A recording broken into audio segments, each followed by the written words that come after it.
presentarnos su último trabajo, su nuevo trabajo, su poemario El abrazo contrario, un poemario excelente, un trabajo de lenguaje excelente y una profundidad crítica y de conciencia humana, y conciencia del lenguaje y conciencia conciencia del ser humano en su esencia, que la verdad es que se agradece en un panorama poético a veces carente de estas voces, ¿verdad? Consta, creo que hay que decirlo, porque creo que aquí muchos le admiramos, con un frontispicio de Antonio Gamoneda. Yo creo que tener ese aval es más que, significativo. Y para terminar voy a leer unas líneas que escribe sobre el libro, que escribe sobre Rafael, y que dice: quiero decir algo sencillo, sincero y razonable en mi opinión. Rafael, joven y enérgico, no se encogió ante la insurgencia de claves, de juicios explícitos o implícitos que sentenciaban la realidad abrazada, la diversa realidad existencial, social y política que a casi todos nos duele y que irradiaban la totalidad de sus textos. Yo como librero no tengo nada más que decir, que dar las gracias. Gracias también a Caixo Televisión, a Mikel y a Eva por estar hoy aquí, como otras tantas veces, documentando esto para que quede la memoria de estos actos. Y nada, Rafael, te cedo la voz, te cedo la palabra, gracias de nuevo, y por favor, os pido un fuerte aplauso para el poeta.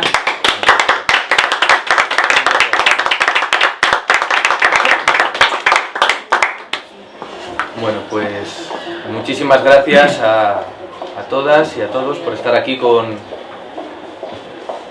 celebrando un poco la disidencia de la palabra, ese lugar, como decía Juan Ramón Jiménez, que se efectúa para la inmensa minoría. Estamos a gusto siempre en esa inmensidad, en esa inmensa minoría. Para mí es un placer, tenía muchísimas ganas desde que supe del proyecto vital que estaban forjando Sierra y Juanma. Me apetecía mucho venir por aquí. Además es una región que visito muy poco, teniendo familia en Zarauz, pero yo creo que debí venir hace 25 años y no he vuelto desde entonces. Entonces era un cúmulo de novedades, de experiencias, de dos grandísimos poetas como son los que regentan esta maravillosa librería. Ya les he empezado a mirar un poco mal porque ya he empezado a ver cosas que me voy a llevar después. Entonces ya... Déjanos algo, Tengo... Os dejaré ese odio maravilloso que tengo a los libreros. Les tengo mucha manía porque al final es que... Podemos tenerlo todo. Y encima cuando son buenos libreros, es decir, hay una diferencia entre ser librero y vendedor de libros, y es una diferencia radical, que cualquier persona que visita las librerías lo entiende y no hace falta explicarlo de otra manera. Mil gracias, porque ya en esta pequeña gran familia que hablamos dentro de la poesía estamos hermanados, somos hermanos, y me apetecía mucho darnos una nueva excusa. La última vez creo que nos vimos en Valladolid, una nueva excusa para encontrarnos, al fin y al cabo. Y nada, pues la excusa fue este librito que salió hace unos meses, a finales del 2017. Yo tenía un ritmo de escritura y por tanto, gracias también a la suerte de publicación relativamente fluido, venía a sacar un libro cada año y medio, cada 2 años más o menos, hasta que vino una pequeña sequía, no sé muy bien por qué, nunca sabe por qué, y bueno, tuve un pequeño paréntesis de en torno a los 5 años para sacar este libro.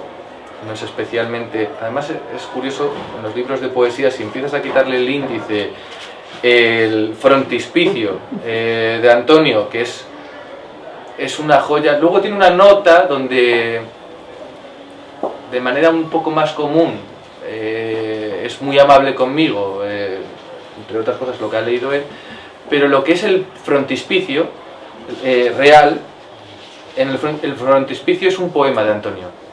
Realmente es un poema que ha hecho él, que ha escrito él. Y es un poema donde va metiendo de vez en cuando algún verso mío, él va conjugando su pensamiento, su comprensión del libro con respecto al propio texto, va entremezclándolo, y a mí me ha gustado muchísimo porque es un poema, el que ha escrito Antonio, punky, y quizá no es la palabra que se suele utilizar para definir a un premio Cervantes, a un premio nacional, a uno de los referentes en la poesía del siglo XX y del siglo XXI. Creo que pocas veces se definiría a Antonio Gamoneda como eso, como punky, pero aquí está siendo punky. Y yo, que tengo buena amistad con él, me estoy dando cuenta que los poemas que vienen ahora de Antonio Gamoneda, algún manuscrito que me va enseñando, mantengo la definición de punky. Es un hombre que a sus 87 años está haciendo lo que le da la gana, y con la estructura que le da la gana, y con una edición muy combativa, y que le da igual que le guste o no le guste al establishment, a lo que se supone que tiene que gustar. Entonces yo estoy encantado de que un pequeño texto de esa índole abra este pequeño libro. El libro El abrazo contrario tiene tres partes con tres temáticas más o menos, que se van imbricando, se van mezclando. La primera, Barrios de Sal, es una parte mucho más contestataria, quizá con una convicción y con cierta recepción de lucha cívica.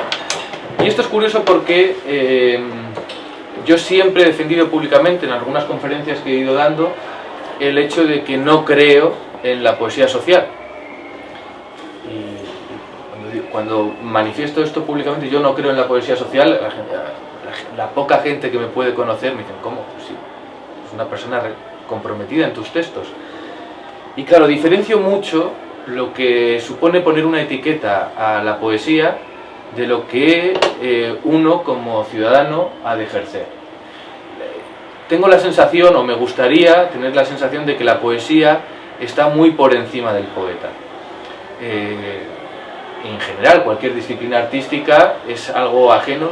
Todos conoceremos algún caso en el que nos fascina la obra de X autor y luego nos enteramos que es un verdadero sinvergüenza, un tipo que no merece la pena, pero oye, que es fantástico lo que hace, que es exquisito lo que hace. Una cosa no tiene que ver con la otra. Pues en mi concepción de la poesía tengo esa misma concepción. Creo que la poesía no tiene que llevar etiquetas. Ahora, yo como ciudadano sí que vivo un momento concreto, y el momento de convulsión que hemos estado viviendo con la cerrazón de libertades brutal que ha existido, sobre todo en estos últimos 8 o 10 años. Uno no puede callar, uno no debe callar, en la medida en que pueda. A veces el grito, la disidencia está en el bloque de pisos donde vives y no pasa de ahí, y otras veces, si tienes más oportunidad de hacerlo, tienes que trascender eso. Yo tengo la oportunidad de sacar libros, de publicar, de escribir en un periódico, una columna que incluso hoy en día sigo teniendo problemas. Hace 3 semanas hubo una reunión que me querían echar por escribir de política. Claro, bueno, sin posicionarme en ideologías ni de un lado ni de otro, creo que esto es necesario. El problema es cuando la gente come de lo que está haciendo. La suerte de la poesía suele ser esa, que no alimenta.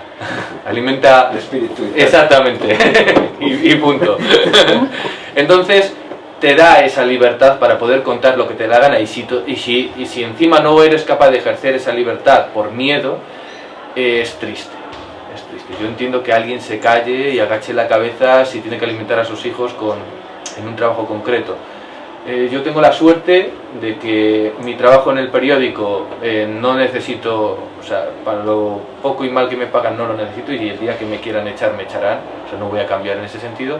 Y por supuesto, o sea, tengo la suerte que como de otra cosa. Soy bibliotecario, antes hablaba con Juanma, fui librero, he pasado un poco por el mundo del libro, he pasado por todo. He sido editor, librero, autor, me faltaría ser impresor, y ahora tengo una cosa muy buena con respecto a los libreros, es que soy bibliotecario, puedo comprar libros, pero tengo una nómina fija, que no dependo de que venda o no venda, entonces tengo... Por eso yo he criado más panza y vosotros estáis tan delgaditos. Ahora lo entiendo todo. Claro, yo estoy mucho más tranquilo en ese sentido. Y por eso también creo que tengo un compromiso a la hora de tener el pan asegurado, de gritar lo que otros no pueden ver.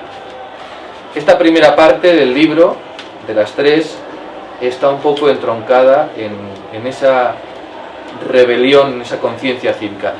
Abre con una cita de Pierpaolo Pasolini que dice: soy un hombre libre. Ingenuo alimento de la libertad es el llanto. Así que lloraré. Es el precio por legitimar mi deseo, desde luego. Pero el amor vale todo cuanto tengo. Sexo, muerte, pasión política, son los objetos simples a los que entrego mi corazón elegíaco. Mi vida no posee otra cosa. Y como siempre, siempre hay autores que saben decir, siempre hay personas que saben decir las cosas mejor que uno. Yo de lo único que me jacto es de tener buen gusto. Tengo muy buen gusto, yo lo pondría en mi currículum. Otra cosa no se hace, pero tengo muy buen gusto y sé cuando algo es bueno. Y en las lecturas, y en la vida, en los compañeros que me voy cruzando, sé cuando encuentro la bondad, la pulcritud de miras, y me voy acercando a ellas. En este caso, Pierpaolo Pasolini lo dijo 1000 veces mejor que todo lo que yo puedo decir en el resto del libro. Y el libro, esta primera parte, pues habla del hombre y de esos lugares que tenemos que seguir conquistando. Parece que como que la lucha por la libertad se mantuvo ya hace mucho tiempo, y no es verdad. La libertad se gana paso a paso y día a día, y cuando uno se olvida de esto por la comodidad, nos la acaban quitando, como nos ha pasado y como nos está pasando todavía. O sea, soy una persona que no genera una esperanza especial. Carta al Norte.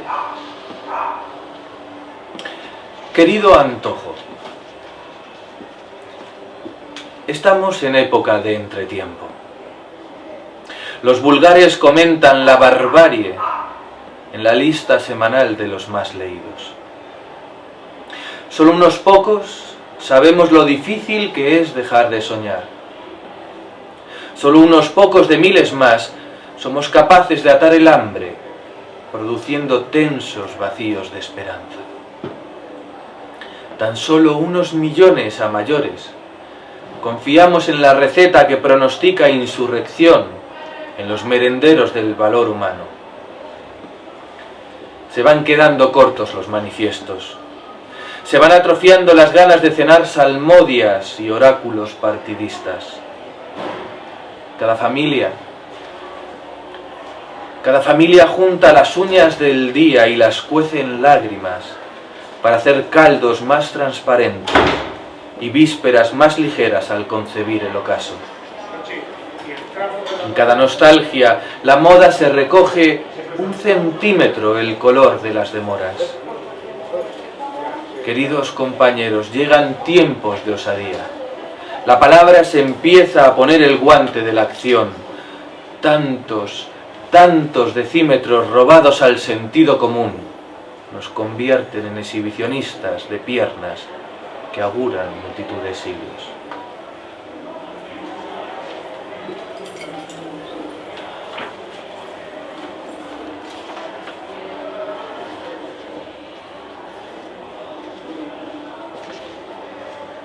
en esta misma línea.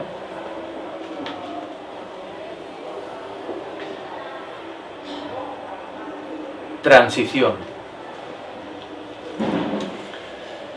Comprender la insurrección y sus baldosas de mármol. Aplaudir la demora y su vigilancia. Ser complemento en la parte marginal del sustento. Todo tránsito supone la permanencia del vocablo incierto. Se asemeja a la migración del condenado por no fichar su fe. Somos remanso y no atajo. Nos hacen lentamente amasar el código frutal de su intemperie. Comprender la quietud y no dejar de aprender. Ser maíz en tierra de orquídeas.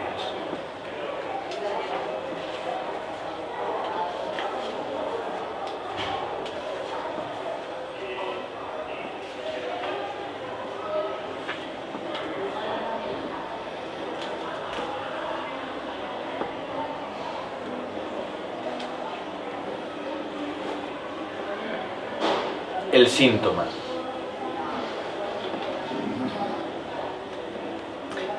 A veces a uno le entra la ilusión de que un poema que ha escrito hace bastantes años recobre importancia o esté al día o vuelva a tener sentido, un sentido actual en la sociedad en la que vive. Otras veces, como es este caso, a uno le da mucha lástima y mucha pena que ciertos poemas sigan estando de actualidad. Este poema se escribió pues, prácticamente cuando estaba empezando la guerra en Siria, ciertas problemáticas con las concertinas, cuando se estaba planteando esa compra o no, la instalación de concertinas o no, de ese reparto de países, de fronteras. Y seguimos en la misma tesitura, o sea, no hay manera de caducar, que sería fantástico que este poema estuviese caducado ya. El síntoma. El síntoma fue el silencio. Nunca antes había gritado con tanto silencio. Las redes estaban llenas y supuraban silencio. La verdad se oía en cada foto, pero el silencio seguía siéndolo todo. El síntoma también fue el espesor. Fue cada vez más grande el residuo.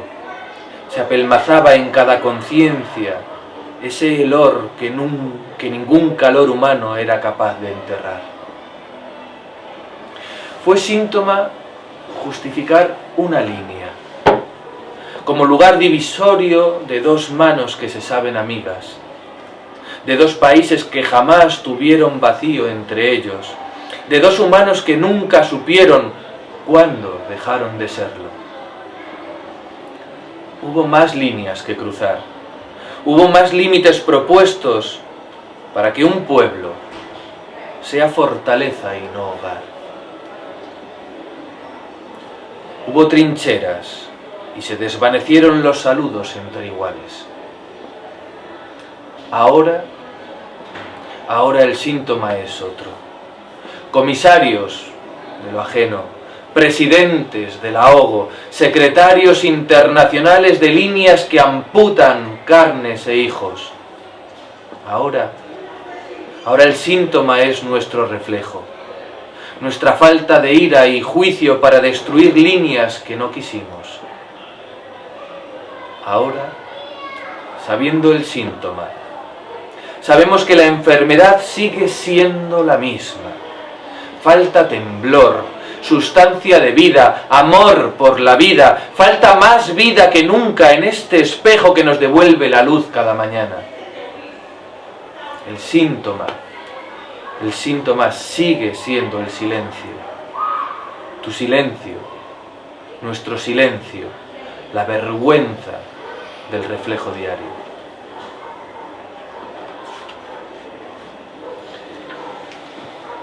La segunda parte del libro se titula Tejer fronteras y es un bloque que ha estado presente en casi todos los libros y aunque no, además es un bloque en el que hago especial apología de él. Hablo del amor. Y pareciese que dentro de la literatura de compromiso la palabra amor genera cierto rechazo, es como no estamos en ese momento, y es todo lo contrario. Puede haber ciertos acercamientos al concepto del amor, pero la propia palabra da alergia. Es verdad, no me acuerdo qué poeta lo decía, no sé si era Salinas, no me acuerdo, que juntar amor, primavera y flor, me parece que era, en un mismo verso solo puede hacer un grandísimo poeta, porque el resto es una cursi que tira para atrás. Y es verdad. Pero yo hago una reivindicación de la palabra amor. Creo que justificaría y solventaría demasiados problemas que tenemos encima. Y hago una defensa del amor desde el combate. Es decir, no, una cosa no quita la otra, pero creo que es imprescindible. En esta parte, en Tejer fronteras, hablo del amor desde todas sus perspectivas, desde el amor filial, el amor fraternal, con los amigos, y desde luego el amor erótico, y desde luego el amor íntimo, personal, entre dos personas que saben que se complementan. Os leo 2 o 3 poemas de esta parte.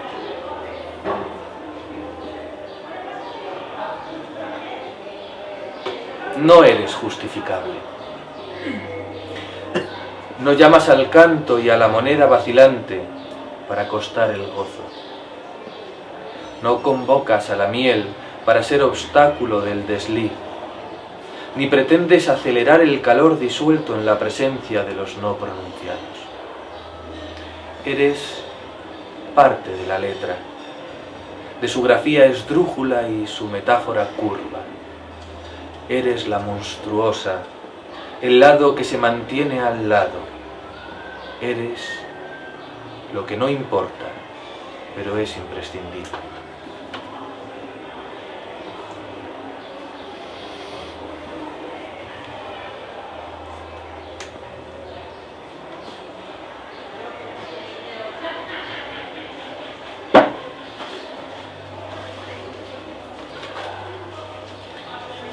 Este amor es una distancia y su escala.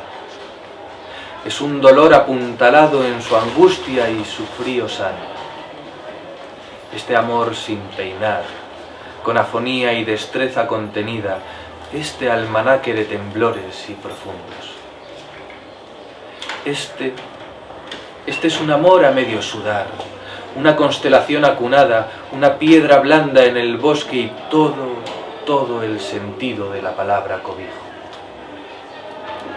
Es un idioma sin quebranto. Este amor no es otra cosa que la sed de plenitud y todos los miedos colgados al fresco. Este amor nos concierne, nos define con luminaria limpieza, sin brillos silábicos ni flora impermeable. Nos mece en sus hielos y sus abrigos, nos alimenta inevitablemente, nos corresponde a pesar de nuestros desmanes. Este amor está tan hecho de sí que es difícil sabernos fuera de su excepción.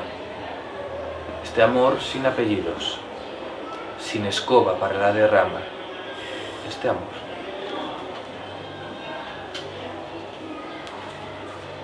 Y para acabar esta parte, sin cubierto, en la mesa, con la estulticia y el deseo enfrentados. Tú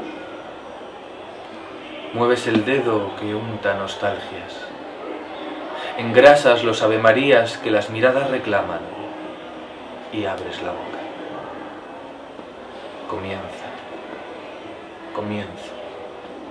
No es para comer nuestro apetito. Late. se estima en el borde del plato su pausa. Las lenguas saben el gusto de la muerte sorda y unas manos elevan la codicia del tacto.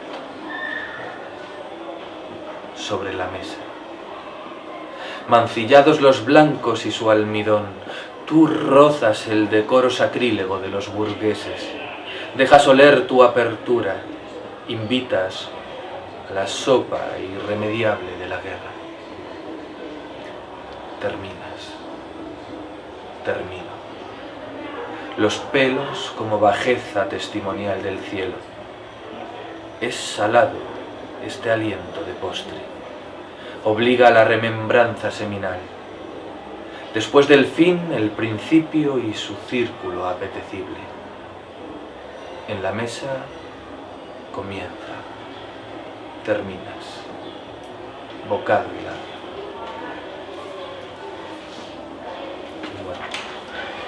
Y la última parte del libro, quizá es la que más me cuesta porque para mí es una vía nueva de exploración. Hasta ahora me había movido con cierta comodidad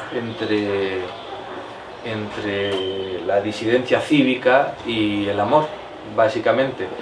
Y cualquiera de estas dos, en su lado más combativo, pues acabas entrando en la disidencia personal del yo, de tu vida personal realmente, y en el amor pues he llevado algunos libros al extremo de lo erótico, de lo más contundente.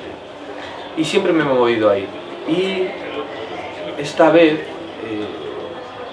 quizá por un pequeño retiro que tuve en un pequeño pueblo de la montaña de León, una necesidad que tenía, sentí la necesidad de contactar con la naturaleza. Algo que puede parecer muy obvio, muy cantable. Me parece que es como una elegía a la naturaleza. Otra vez esto se ha hecho muchas veces. A mí fue algo que me ha traspasado. Entonces esta última parte de Ramas de Luz es una nueva vía de exploración que yo he tenido, primero para tomar conciencia de una realidad absoluta, que nos estamos cargando el lugar donde vivimos,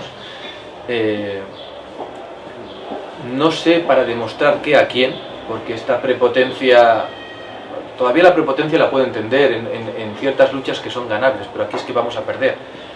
Igual no, los que inician estas luchas por cargarse el planeta, que no tienen esta conciencia realmente de lo que estamos haciendo, o son gente que ya tienen asumido que no van a tener hijos, ni nietos, ni bisnietos, porque si no es de tontos, es verdaderamente de tontos. Me parece totalmente inmoral atacar e invadir un país, pero puede tener una razón de ser egoísta de la persona que lo conquista para llevarse sus bienes, pero cargarse el planeta, el único sitio donde podemos vivir, no es ni de egoístas, es de tontos. Entonces ha habido un momento de... Quizá esta parte, más que ser una reivindicación ecologista, es una puesta, es casi algo religioso, de comunión entre la naturaleza, entre las cosas más básicas, entre los elementos básicos que nos rodean. Y aquí puedo hablar sin tener que irme a un bosque, es decir, hablo de la piedra, de la madera, de la hierba, materializada y sustanciada en cosas muy concretas que al final te llevan a conformarte como eres. Es decir, a mí la madera, si pienso en madera, pienso en roble, porque la zona de montaña donde yo me he criado era de robles, y pienso en los robles, pienso en la nieve, pienso en las piedras que me rodeaban y que han conformado mi manera de ser y que me trascienden, y que en cierto momento de tener conciencia de todo esto me doy cuenta que somos uno más en este complejo y bello sistema que supone la vida y el lugar en el que vivimos. Y a raíz de este encuentro me ha surgido realmente una paz tremenda, hasta tal punto que mi vida ha cambiado y hemos cambiado vendimos el piso donde estábamos viviendo, nos fuimos a vivir a un pequeño pueblo cerquita de León. Estoy ahora inmerso en esta labor que es generar vida, no a la altura de lo que lo hacen nuestros anfitriones, pero con un pequeño huerto. Yo no sabía lo que era un huerto, yo no sabía lo que era pues ver que el pulgón te está atacando por aquí, que oye, que tienes esto por allá, que es que has regado demasiado porque crees que el agua nunca es mala y estás pudriendo lo que estás plantando. Bueno, pues esta experiencia a mí me está dando una felicidad, el tener esta comunión con lo que nos rodea, inaudita.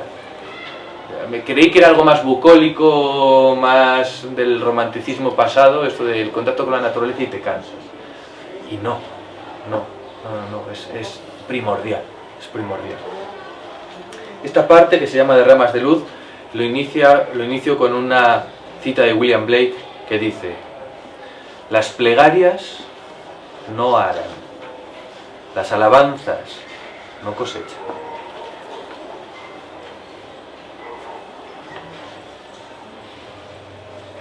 Lo habitable, sin penetrar. Así te encontré en el valle. Un cartabón de nieve equilibraba la visión del horizonte, y las piedras próximas amamantaban líquenes y vejez dominical. Todos los días eran invierno, eran calor forzado y lanas imborrables. Todas las tardes eran el peso que justifica la vida.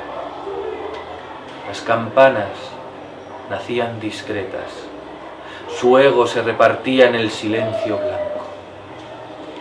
El hielo aterido de sí mismo, lo triste sembrado con la ternura momentánea de los geranios secos, y apenas una mujer rompiendo la mansedumbre del gris.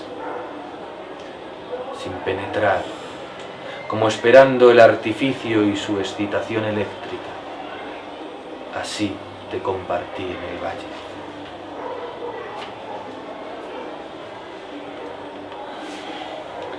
Hay dos poemas que llevan como verso el título de este libro, y los dos están en esta última parte. Me voy a saltar el primero.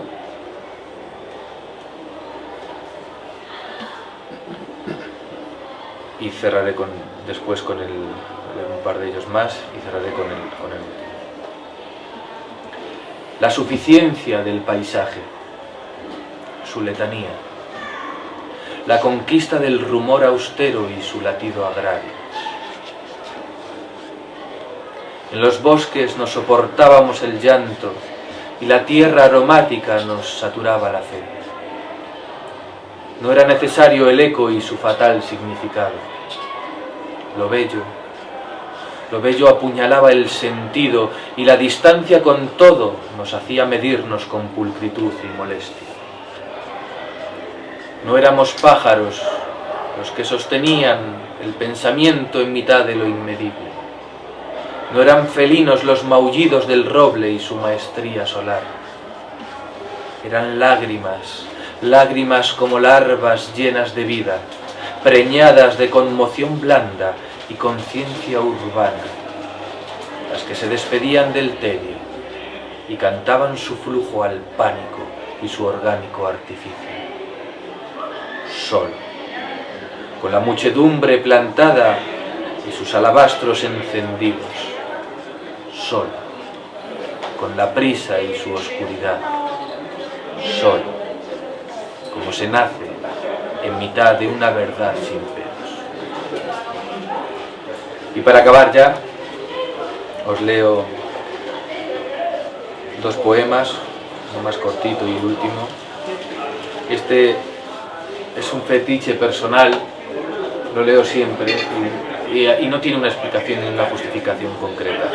Se titula Camino, es el único poema de todos los que están que tiene una dedicatoria concreta, gráfica, porque hay otros que están dedicados a personas, pero este está dedicado a David Pérez García. que la verdad es que con este nombre y estos apellidos muchos se podrán sentir aludidos, porque David Pérez García tiene que haber bastantes, pero es un muy buen amigo que vive en las antípodas del mundo, vive en Australia, y a él hacer el Camino de Santiago le cambió la vida. Conoció a una chica australiana que la persiguió luego por Inglaterra, luego por Italia, y acabó él en Australia. Él era totalmente contrario a tener familia y a tener hijos, tiene una hija preciosa ya. Era contrario a... No sé si tiene dos, ¿eh? ¿Tiene dos? ¿Ya? ¿Sí? Era contrario al trabajo con tal, y ahora está feliz trabajando en un centro de integración de menores y gente que retiene algo parecido a los CIES que hay aquí, pero en vez de, perdonadme la expresión, con la hijoputez con la que se mueven aquí en los CIES, que machacan a las personas, con una vocación de integrar en vez de expulsar. Y este poema se lo dedico a él. Camino. Se me cae la piedra, su discurso de luz, su puntal y el pastoreo angosto del que guarda inviernos. Es por tanto una alegría en la frontera, es por tanto un rincón de nostalgia y gozo en el porqué diario. El camino y sus vicisitudes, la primitiva concesión del peregrino. Si ves un cordero en la senda, ensangrentado, ayúdalo. Se levantará la piedra, se levantará su discurso de luz. Y finalizo ya.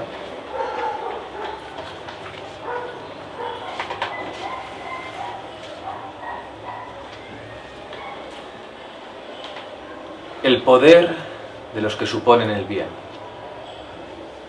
La noción de los cantos antes del desayuno.